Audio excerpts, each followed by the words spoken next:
에스더 연속 설교 세 번째 시간입니다.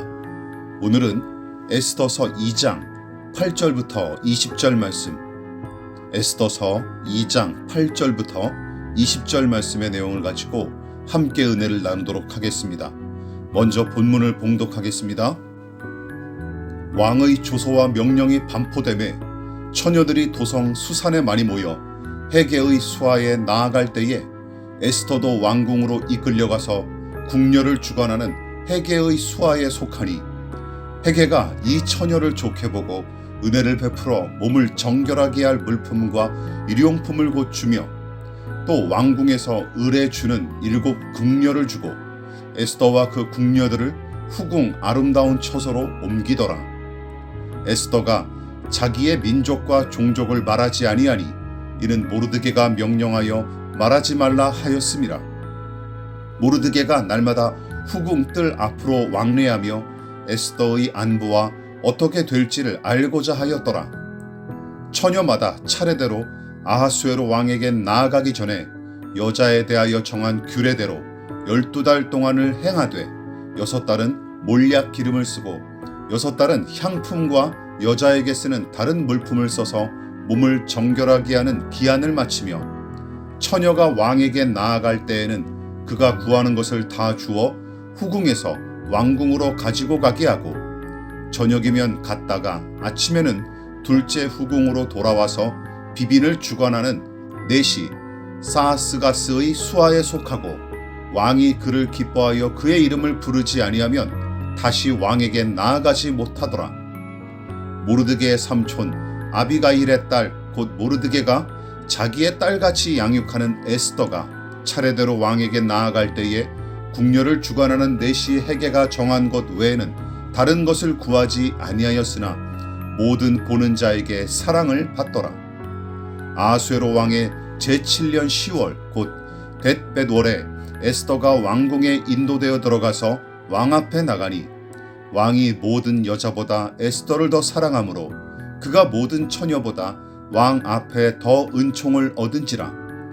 왕이 그의 머리에 관을 씌우고 와스디를 대신하여 왕후로 삼은 후에 왕이 크게 잔치를 베푸니 이는 에스더를 위한 잔치라.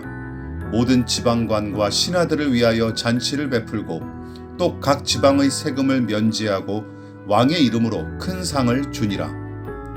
처녀들을 다시 모을 때에는 모르드게가 대궐문에 앉았더라. 에스더는 모르드게가 명령한 대로 그 종족과 민족을 말하지 아니하니 그가 모르드게의 명령을 양육받을 때와 같이 따름이더라. 오늘은 에스더 연속 설교 세 번째 설교로서 모르드게가 명령한 대로라는 제목으로 첫 번째 말씀을 함께 나누도록 하겠습니다. 우리는 지난 설교를 통해 수산 궁궐 안의 아하수에로 왕과 그의 신하들이 작당했던 미인 선발 대회의 음란하고 간사한 의도를 살펴봤었습니다. 대부분 사람은 규모가 있고 화려하거나 혹은 결과가 좋으면 그게 선하다고 많이 착각들 하죠. 기억하십시오. 크고 화려하며 좋은 결과가 있다 손 치더라도 죄는 죄일 뿐입니다. 하지만 수산 궁궐 밖에 있던 한 사람 모르드게는 포로의 후예로서 고단하게 생활하는 와중에도 고아가 된 사촌 동생 에스더를 친딸처럼 맡아 양육했죠. 그러니까 궁궐 안의 왕과 신하들은 자기의 정욕과 이익을 위해 수많은 사람을 이용하는 작자들이었으나 모르드게는 에스더 한 사람을 살리기 위해 희생한 유일한 사람으로서 하나님의 사람이 어떻게 살아야 하는지 선명하게 보여주는 모델인 셈이죠. 이처럼 하나님은 아하수에로와 그의 불의한 신하들을 섭리로 사용하셔서 당신의 뜻과 선한 일을 이루셨지만 지극히 작은 자 한 사람을 위해 희생했던 모르드게를 통해 유다 민족 구원의 결정적 역할을 맡기십니다. 그리고 오늘 본문은 에스더가 수많은 처녀 중에 선발되어 약 1년여 동안 왕 앞에 나아갈 준비를 하는 과정과 함께 아하수에로 왕이 통치한 지 7년째 그리고 와스디가 폐위된 지 4년째 되는 해에 에스더가 마침내 선택을 받아 왕 앞에 나아가고 또한 왕후의 자리에 오르는 이야기가 기록되어 있습니다. 그런데 에스더서를 비롯해 다니엘서처럼 바벨론과 페르시아 제국 내에서 활약했던 믿음의 사람들, 다시 말해 다니엘과 세 친구, 그리고 모르드게와 에스더의 처지는 오히려 다른 성경보다 요즘과 같은 시대에 꼭 들어맞는 것처럼 보입니다. 왜냐하면 여호와 하나님을 향한 신앙이 국교로서 신정국가의 위력을 발휘했던 이스라엘의 왕국과 전혀 딴판인 이방 나라에서 전개되는 이야기는 바로 오늘을 살아가는 그리스도인들이 처한 처지와 매우 비슷하기 때문이죠. 특히 본문 10절과 20절을 보십시오. 모르드게가 에스더에게 포로로 끌려온 유대 민족의 후손임을 밝히지 말라고 명령한 부분을 우리는 주목할 필요가 있습니다. 혹시 모르드게가 유대인 출신임을 숨겨서 일부러 덕을 보려 했을까요? 아니죠. 그런 의도였다라면 바로 이어지는 3장에서 하만을 대적하는 사건을 터뜨려 미움을 사고 또한 하만에게 절하라고 권유하는 왕의 신하들에게 모르드게가 저 스스로 유대인임을 나타내는 짓 따위는 절대로 하지 않았을 테니까 말이죠. 그래서 2장의 모르드게와 에스더의 행동은 더더욱 해석하기가 좀 곤란합니다. 자, 이 부분에서 짚고 넘어가야 할 내용이 있습니다. 여러분, 두 사람이 처음 등장하는 2장부터 유대인들의 입장에서는 매우 불쾌할 수 있다는 사실을 염두에 둬야 할 필요가 있습니다. 왜냐하면 에스더가 아하수에로 왕과 관계를 맺어야 하고 또한 왕의 마음에 들어 간택된들 율법에서 금하는 이방인과의 혼인일 테니 부정한 일이 아니겠습니까? 그리고 모르드게는 율법에서 금하는 이방인 혼인을 부추기는 악한 자로도 해석이 가능하죠. 그렇게 따지면 다니엘과 세 친구도 마찬가지입니다. 느부갓네살 왕이 주는 진미를 거절했다고 칭찬만 받을 게 아니라 바벨론식으로 이름을 바꾸고 이방인들의 문화와 학문을 학습하면서 이방인 왕을 섬기기까지 했으니 오히려 정죄받을 일이죠. 다니엘서 1장 4절과 5절을 보십시오. 곧 흠이 없고 용모가 아름다우며 모든 지혜를 통찰하며 지식에 통달하며 학문에 익숙하여 왕궁에 설만한 소년을 데려오게 하였고 그들에게 갈대아 사람의 학문과 언어를 가르치게 하였고 또 왕이 지정하여 그들에게 왕의 음식과 그가 마시는 포도주에서 날마다 쓸 것을 주어 3년을 기르게 하였으니 그 후에 그들은 왕 앞에 서게 될 것이더라. 그러나 다니엘서와 에스더서 둘 다 이런 부분을 정죄하거나 지적하지 않고 담담히 기록했을 뿐입니다. 기억하십시오. 왜냐하면 그들이 처한 상황은 고향 이스라엘과 유다에서 하나님을 예배하던 시절이 아니었기 때문입니다. 율법에서 명령한 대부분의 신앙의 형식과 절차를 그대로 이행하기란 포로로 잡혀온 처지에서는 거의 불가능했어요. 유대를 떠나왔을 뿐만 아니라 솔로몬의 성전은 진즉에 파괴되었으며 또한 성전에서 예배하는 일은 말 그대로 꿈일 뿐입니다. 그런 처지에서 율법에서 명령한 제사 제도를 어떻게 그대로 이행할 수 있겠습니까? 또한 음식에 관한 규정도 이방 땅에서는 현실적으로 지켜지기가 어렵습니다. 혼인 문제는 어떨까요? 마찬가지죠. 남녀 비율을 따져서 끌고 온 것도 아닐 테고 바벨론 땅에서는 유대인들이 오히려 이방인 신세로 전락했으니 남녀 간의 혼인에 관한 율법의 계명도 무색할 따름입니다. 여러분, 이 부분을 생각하십시오. 한마디로 포로가 되어 바벨론에 끌려온 유대인들에게 율법의 형식은 그대로 지키기가 거의 불가능할 정도로 파기되었다고 볼 수 있습니다. 그래서 에스더서나 다니엘서에서는 혼인이나 음식, 제사에 관한 언급이 없어요. 자, 그렇다면 그들은 어떻게 살아야 했을까요? 바로 그것이 에스더서와 다니엘서를 읽는 독자들이 살펴야 할 내용입니다. 율법의 형식과 규칙을 그대로 준수하기가 불가능한 이 바벨론 땅에서 오히려 이방인 신세가 된 신실한 믿음의 사람들은 불가피하면서도 자연스럽게 율법의 형식을 넘어 율법의 원리와 정신을 몸소 실천하고 실현해야 했습니다. 종교개혁자 존 칼뱅은 구약의 율법을 크게 세 가지로 나누었었죠. 제사제도와 같은 의식법, 혼인과 음식, 생활의 규정을 담은 시민법, 그리고 명백하게 지켜야 할 윤리적 내용을 담은 도덕법, 이 세 가지로 나누었습니다. 물론 세 가지로 단순하게 다 나눌 수 없을 만큼 구약의 율법은 심오한 뜻을 담고 있죠. 하지만 이해와 해석에 도움을 주기 때문에 이 분류법을 대개 사용하는데, 시간과 장소와 관계없이 도덕법은 변함없이 준수해야 하는 법으로서 가치가 있고, 의식법과 시민법은 이스라엘이란 장소와 그 문화 안에서만 통용되는 법이죠.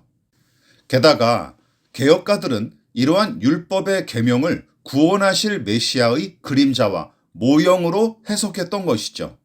그래서 예수께서 이 땅에 오셔서 십자가 죽음으로 구속을 이룸으로써 율법의 계명과 요구를 완전히 성취하셨기 때문에 의식법과 시민법의 형식과 절차는 무의미해지고 그 율법의 중심적인 원리만이 고스란히 이어지게 되는 것입니다.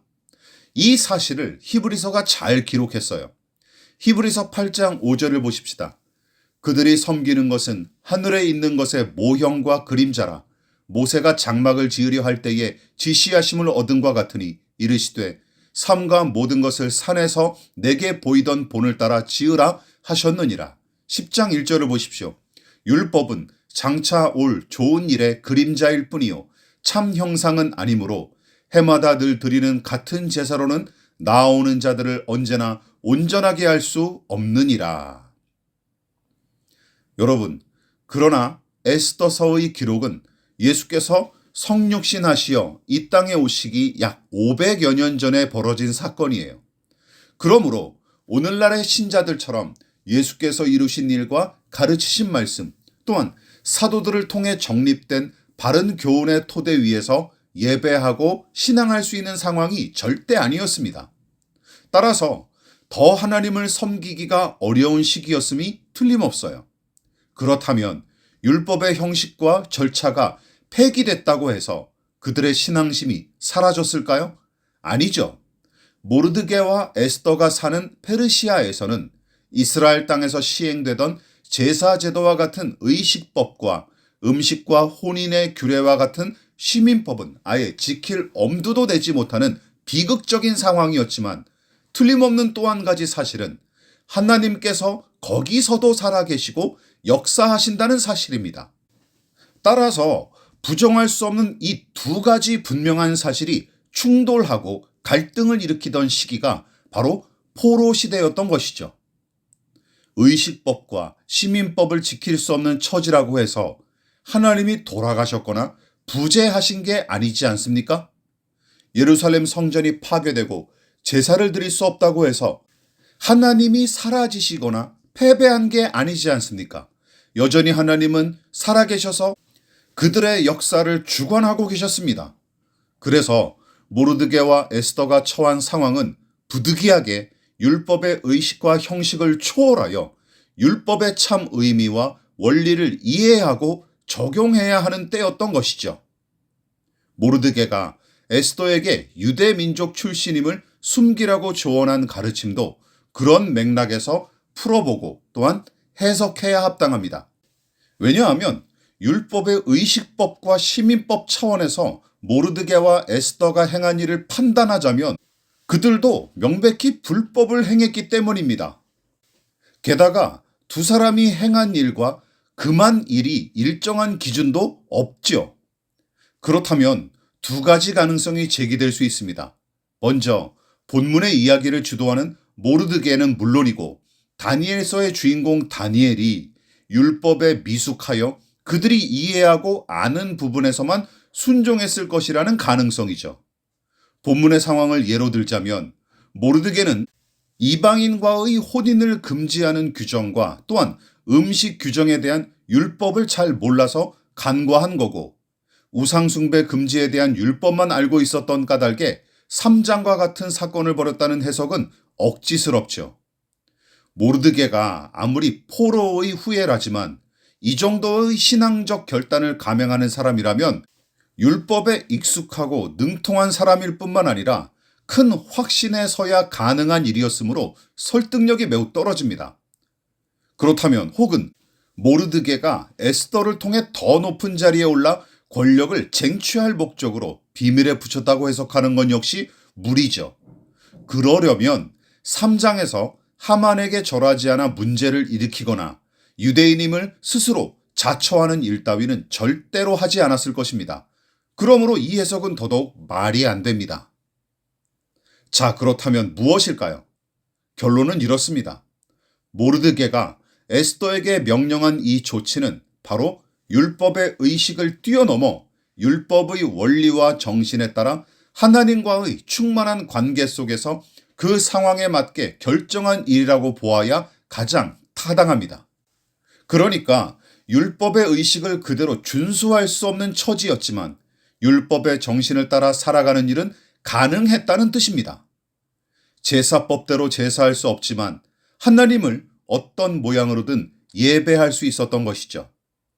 이방인과의 혼인과 율법에서 부정하다 규정한 음식을 금하는 일이 당시 현실에서는 불가능했지만 구별된 믿음의 사람으로서 페르시아에서 사는 일은 가능했던 것이죠. 예배의 절차와 형식 또한 여러 가지 규정이 필요한 요소이긴 하지만 여러분, 절대적인 요소는 될 수 없습니다. 오히려 그런 절차와 형식 또한 규정된 예식이 하나님을 향한 경배의 마음과 참 교제를 대신했기 때문에 남유다는 패망하고 백성은 포로가 되어 먼 이국 땅까지 끌려가는 비극을 초래했던 것이죠. 하나님을 사랑하고 경배하는 마음 없이도 예루살렘 성전에서 짐승을 잡아 제사하고 형식적인 기도문을 외우고 나면 하나님과의 관계를 다 이룬 것 마냥 여기고 말았기 때문에 그들은 결국 심판을 받았던 것입니다. 가족관계 증명서에 기록만 되어 있을 뿐 서로 사랑하지도 교제하지도 않는 서류의 명분만 남은 냉랭한 가족처럼 하나님과 사람 사이도 얼마든지 그런 관계로 흐를 수 있음을 주의하십시다. 이런 율법의 형식에 대한 맹점을 간파한 사람이 바로 믿음의 사람 다윗이었어요. 밧세바와의 간음으로 몸부림치며 회개하던 도중에 성령께서 깨닫게 하신 그의 진리는 성경의 핵심적인 교훈 중 하나로 남습니다. 시편 51편을 보십시다. 주께서는 제사를 기뻐하지 아니하시나니 그렇지 아니하면 내가 드렸을 것이라. 주는 번제를 기뻐하지 아니하시나이다. 하나님께서 구하시는 제사는 상한 심령이라. 하나님이여 상하고 통회하는 마음을 주께서 멸시하지 아니하시리이다. 우리아의 아내 밧세바와 은밀한 유혹을 즐기면서 죄를 짓는 도중에도 여전히 다윗은 실로의 성막에서 제사를 드렸고 또한 경건한 체하며 기도했을 것입니다. 죄에 빠져 영적으로 무뎌지자 나타난 증상이 바로 그것이죠. 마음껏 죄를 지으면서도 짐승을 잡아 제사하고 기도했던 것입니다. 그럼으로써 하나님 앞에 해야 할 의무를 다했다고 자부했던 것이죠. 그러나 나단 선지자의 책망을 통해 그의 심령에 성령께서 역사하시자 엄청난 죄악을 저지른 사실을 깨닫고 무너지고 맙니다. 그리고 죄 짓는 중에도 자신이 저지른 죄악을 가리는 가면과 포장으로 제사 의식을 이용해 먹었다는 사실에 경악한 것이죠. 저와 여러분 기억하십시다. 하나님은 제사나 제물로 매수당하시는 분이 아닙니다. 또한 위선과 가식에 속으시는 분도 아니에요. 제사 의식은 하나님과 교제하는 수단일 뿐이지 의식 자체가 중요한 게 아님을 깨달음과 동시에 하나님께서 받으시는 진정한 제사는 당신을 의지하는 가난하고 애통한 심령, 당신 앞에 자신을 부끄러워할 줄 아는 상한 심령임을 확신하게 된 것입니다. 그리고 이것이 율법의 원리요 중심인 것입니다. 설교를 마무리하도록 하겠습니다. 예수께서 공생의 사역을 시작하셨을 때부터 율법에 충실하다고 자타가 공인하던 바리새인들과 서기관들이 예수님께 놀랐던 이유가 바로 여기에 있습니다. 온갖 질병에 시달리던 자들과 귀신 들린 자들처럼 부정한 사람들을 거리낌 없이 접촉하시면서 또한 안식일에 그런 사람들을 고치시고 제자들과 밀밭 사이에서 잡수시는 일을 하신 예수님을 그들은 도무지 이해할 수 없어 항상 시비를 걸었죠. 그럴 때마다 예수님은 율법의 형식을 뛰어넘어 율법의 정신으로 행하셨습니다. 그러므로 모르드게의 이 조치는 이런 맥락에서 봐야 옳습니다. 시시껄렁한 권력욕에 사로잡혀 속인 게 아니에요. 또한 율법을 모르고 아무렇게나 저지른 일이 아닙니다. 그는 율법의 정신을 익혔기 때문에 포로가 된 고단한 생활 중에도 고아가 된 사촌동생 에스더를 도맡아 양육했고 수산궁의 문지기로서 자기에게 주어진 책무를 정직하고 성실하게 감당해냅니다. 또한 스스로 하나님 노릇하는 하만을 거절하면서 그 앞에 무릎을 꿇지 않죠. 신앙은 인생이고 삶이기 때문에 율법의 형식과 기록으로 다 담을 수도 없고 표현할 수 없는 부분이 너무나 많습니다. 그래서 모델, 즉 모범이 필요하죠. 에스더가 그때그때 상황에 맞는 신앙을 피력하기란 많이 모자랐던 탓에 모르드게가 세심하게 살피고 지도한 사실이 본문에 여러 군데 기록되어 있죠. 그런 까닭에 예수께서 우리와 같은 사람의 몸을 입고 이 땅에 오신 것이죠. 그래서 많은 믿음의 사람이 그분을 따라 살아가고 있으며 그들은 또한 누군가의 본이 되어 살아가고 살다 갔습니다. 사도 바울의 고백을 함께 보십시다. 고린도전서 11장 1절입니다. 내가 그리스도를 본받는 자가 된 것 같이 너희는 나를 본받는 자가 되라. 이 말씀을 오해하지 마십시오. 바울이 자기가 예수님인 양 행세하느라 교만해서 한 말이 아닙니다. 말로 다 표현할 수 없는 신앙의 삶이 무엇인지, 또한 진리를 확신하고 복음의 능력을 누리며 성령의 인도를 통해 그 신앙을 체화하는 일이 무엇인지 보여주는 일이 필요한 것입니다. 피겨 스케이팅 교본을 통해 이론을 공부하여 통달하는 일이 필요하지만 김연아 선수와 같은 전문가의 시범이 절대 필요한 것과 같은 이치가 아니겠습니까? 모르드게는 율법의 의식과 형식을 폐하여서 더욱 신앙을 지키기 어려운 페르시아 땅에서 에스더에게 그 본보기를 보이고 있는 중입니다. 오늘날도 마찬가지입니다. 예배와 헌금, 봉사의 형식을 잘 지키는 것으로 신앙생활을 마치지 않기를 바랍니다. 우리는 그런 형식을 준수하는 것으로 하나님과의 관계와 예배자로서의 정체성을 대치해 왔습니다. 그리고 그런 신앙을 본받으려 했었죠. 여러분, 이것은 지향할 일이 아니라 지향해야 할 일입니다. 예배의 삶으로, 삶의 예배로 신실하게 사는 신앙인이어야 합니다. 그리고 늘 하나님 앞에 가난한 마음으로 겸손히 은혜를 간구하며 복음과 진리의 충만함을 몸소 살아내는 사람들이 필요해요. 그런 사람을 본받고 더불어 누군가 본을 받을 만큼 살아갈 수 있는 우리가 되어야 마땅합니다. 저와 여러분이 그런 믿음으로 살아낼 수 있기를 진심으로 축원을 드리겠습니다. 기도하겠습니다. 하나님, 포로로 끌려온 유대인들은 율법의 형식과 규칙을 도무지 지킬 수 없는 처지에 놓였고 그것이 그들에게는 이방인의 땅에서 겪는 또 다른 고통이었을 것입니다. 그러나 율법의 형식과 규칙을 지키는 일이 바벨론 땅에서 파기됐을지라도 여전히 살아계시고 다스리시는 하나님을 신뢰했던 믿음의 사람들이 그 당시에도 존재했으며 모르드게는 바로 그 믿음으로 엄혹한 시절을 살아냈던 인물로서 다문화와 다종교 시대를 사는 우리가 참으로 본받아야 할 모델인 줄 믿습니다. 하나님, 우리가 유대민족의 잘못을 답습하고 있음을 부끄럽게 고백합니다. 예수의 복음으로 말미암아 참된 자유를 얻었는데도 불구하고 도리어 율법과 복음의 핵심인 하나님 사랑과 이웃 사랑의 정신은 깡그리 상실한 채 율법주의로 회귀하여 신앙의 형식과 규칙을 우선하고 앞세우는 우리를, 그래서 예수 그리스도의 공로와 그분의 의를 의지하는 믿음이 아니라 알게 모르게 자기의 의의를 드러내고 의지하는 잘못을 회개합니다. 하나님, 용서하시고 자비를 베풀어 주시옵소서.